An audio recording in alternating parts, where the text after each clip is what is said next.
नमस्कार friends, easy home food channel को आपण मानक बहुत बहुत स्वागत। आज मु आपण मानक पई नहीं आसीची लेउटिया सागर बेसर बा आकु आपण लेउटिया सागर राई मध्य कहि परिबे, जोटा खाइबा को बहुत टेस्टी लगी थाए। जदि मो चैनल ले नुआ तेबे चैनल को निश्चय लाइक शेयर सब्सक्राइब करबा को भूलिबेनी। पाखरे थिबा बेल आइकन उपरे क्लिक कर देबे, जा द्वारा कि मो नुआ नुआ वीडियो रो नोटिफिकेशन आपण मानक पाखरे पहुंची जिवो। तेबे चलंतु आरंभ करबा आज रो रेसिपी। एथिपाई दुईटी मीडियम साइज रो आलू काटी नेछि, गोटे गाजर काटी नेछि, छोट खंडे बोईती कखारु काटी नेछि, गोटे टमाटो को मध्य काटी नेछि। गोटे छोट बिड़ा लेउटिया साग को बाछि भल भाबरे धोईकी काटी नेछि। गोटे बैगण को काटी पानी रे पके देछि, जा द्वारा कि कला हबनी। एबे मसला पई गोटे चम्मच धला सोरिष नै जिबा, गोटे चम्मच कला सोरिष नै जिबा, गोटे चम्मच जीरा नै जिबा, दुईटी सुखिला लंका 8 रु 10 कोला रसुण नै जिबा। आकु भल भाबरे फाइन पेस्ट बनै दबा। देखंतु एबे हमर पेस्ट मध्य रेडी हे गला। तेबे चलंतु आरंभ करिबा। गोटे कड़ाई नै सेथिरे गोटे चम्मच सोरिष तेल देई दबा। तेल गरम हे गला परे आमे काटी के रखितिबा बोईती कखारु, गाजर, आलू पके नबा।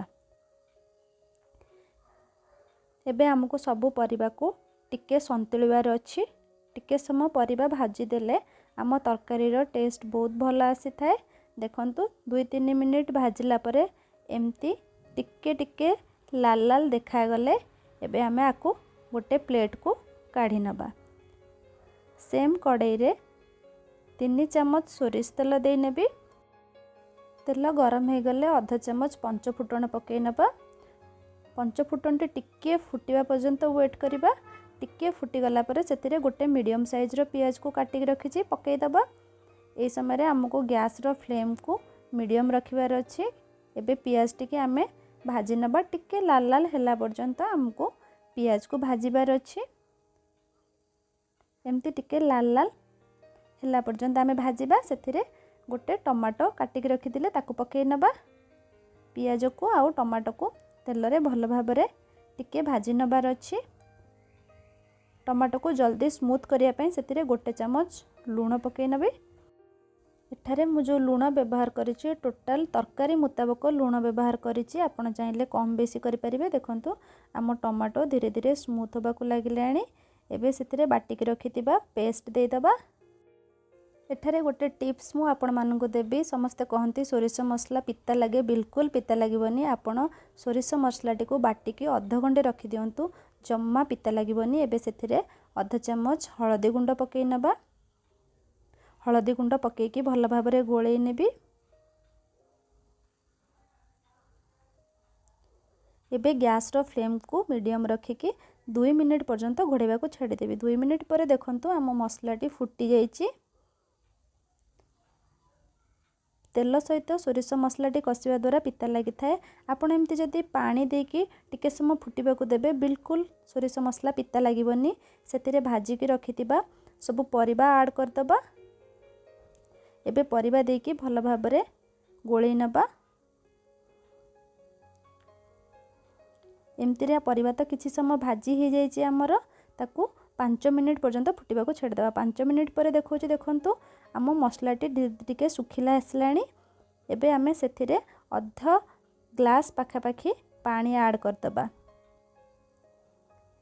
पानी देकी भल भाबरे गोळेई नबा। एबे 5 मिनिट पर्यंत फुटिबा को छाड़ी दबा।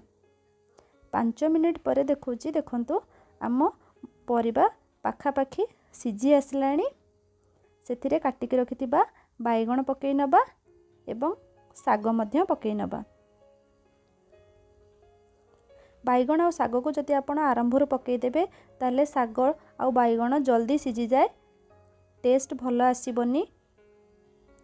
अधिक सिझी जिबा द्वारा तार न्यूट्रिएंट्स भी कमी जिवो सागर, आउ आम तरकारी भी टेस्ट लागिबनी। सेति पई आम परिबाटी सिझिबा परे हमको साग पकेइबा। एबे 5 मिनिट पई घोड़ेई नबा। 5 मिनिट परे देखंतु आम साग मध्य धीरे धीरे सिझिबा को लागिलाणी। पाखापाखि बैगण भी धीरे धीरे सिझी आसलाणी। एबे भल भाबरे आमे मिसेई दबा। गैस रो फ्लेम को मीडियम रखिकी हमको 5 मिनिट पर्यंत पुणी घोड़े दबार अच्छी। 5 मिनिट पर देखंतु आम परिबा पूरा सिझी जाइए, साग मध्य सिझी जाइए। देखंतु मैं एबे चेक करके देखौची आम आलू सिझी जाइए, माने आमर बाकी तक सबू परिबा सिझी जाइए। एबे प्रस्तुत हो गला आमर लेउटिया सागर बेसर। खाइबा को बहुत टेस्टी लगी थाए। आपण निश्चय बनातु। जदि मो चैनल ले नुआ तेबे चैनल टी को लाइक शेयर सब्सक्राइब करने को भूलिबेनी।